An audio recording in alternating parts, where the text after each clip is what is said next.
Hi friends, welcome to my channel ధన Telugu vlog. కూరతో different గా curry అయితే చేశాను. ఎలా చేసుకోవాలి ఏంటి అనేది ఈ వీడియోలో చూసారు. ముందుగా ఒక పాన్ పెట్టుకుని అందులో కొంచెం ఆయిల్ అయితే వేసుకోవాలి. అలాగనే పోపు దినుసులు కూడా వేసుకుని సన్నగా చిన్నగా కట్ చేసుకున్న ఆనియన్ పచ్చిమిర్చి కూడా వేసుకుని దూరగా వేయించుకోవాలి. తర్వాత 2 కరివేపాకు రెమ్మలు కూడా వేసుకుని దూరగా వేయించుకోవాలి. ఈ కర్రీ అయితే చపాతీ అండ్ అన్నంలో కూడా చాలా టేస్టీగా సూపర్గా ఉంటుంది. కరివేపాకు కూడా కొంచెం దూరగా వేగిన తర్వాత 2 వెల్లుల్లి రెబ్బలను కూడా కొంచెం కొట్టుకుని దీంట్లో వేసుకుని దూరగా వేయించుకోవాలి. ఆనియన్స్ పచ్చిమిర్చి అనేది బాగా వేగితేనే కూరకి టేస్ట్ అనేది చాలా బాగుంటుంది. కాబట్టి కొంచెం తగినంత పసుపును కూడా ఇక్కడ వేసుకుని బాగా కలుపుకోవాలి.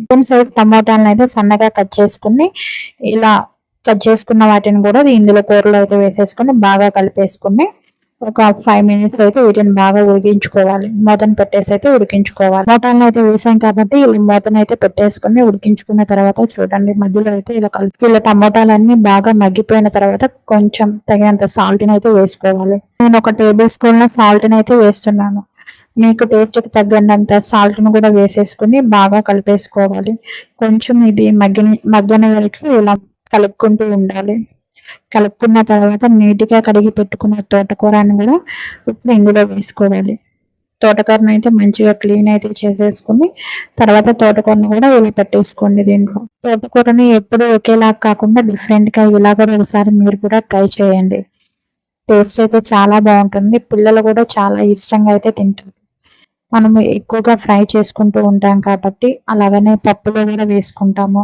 అలాగనే ఇలా టమోటాతో కూడా ఇలా పులుసు కూరలా కూడా ఒకసారి అయితే ఇలా ట్రై చేయండి. టేస్ట్ అయితే చాలా బాగుంటుంది.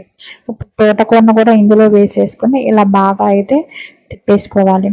ఇలా హై ఫ్లేమ్లో పెట్టుకుని మనం ఇలా తిప్పుకుంటూ ఉంటే వాటర్ అనేది రిలీజ్ అవుతాయి. కొద్దిసేపటి దాకా ఇలా తోటకూరని ఇలా తిప్పుకుంటూ ఉంటే ఆకులన్నీ ఇలా మగ్గిపోతాయి. తర్వాత మనకి టేస్ట్కి తగ్గంత అలాగనే మీరు స్పైసెస్ అయితే ఎక్కువ కారాన్ని అయితే వేసుకోండి. అలాగే తక్కువ కారం తినడం అయితే తక్కువ అయితే వేసుకోండి. ఇక నేనైతే 2-3 టేబుల్ స్పూన్ల దాకా కారాన్ని అయితే వేసాను.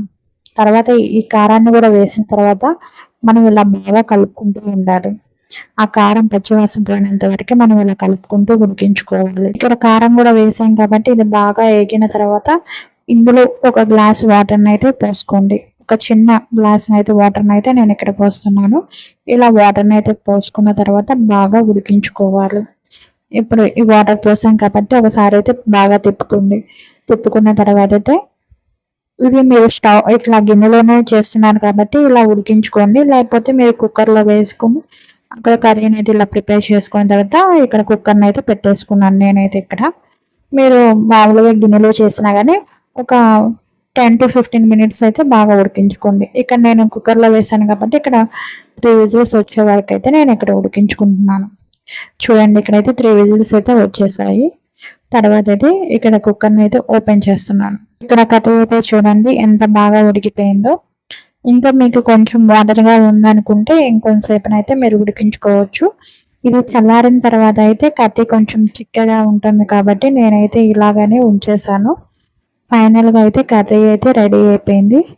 చూడండి ఎలా వచ్చిందో. టేస్ట్ అయితే చాలా చాలా బాగుంది. మీరు ఒకసారి అయితే ఇలా బాగా ట్రై చేయండి. కొంచెం డిఫరెంట్గా అయితే ఉంటుంది. చపాతీలో కూడా చాలా బాగుంటుంది. రెడీ అయిపోయింది చూడండి. ఇక్కడ ఒక గిన్నెలో అయితే ఇలా కర్రీని అయితే వేసుకుంటున్నాను. సర్వ్ చేసుకోవడానికి కూడా మనకి చాలా బాగుంటుంది. ఫైనల్గా అయితే కర్రీ అయితే ఇది. మీరు ఒకసారి అయితే ఇలా పక్కగా అయితే ట్రై చేయండి. టేస్ట్ అయితే చాలా బాగుంటుంది.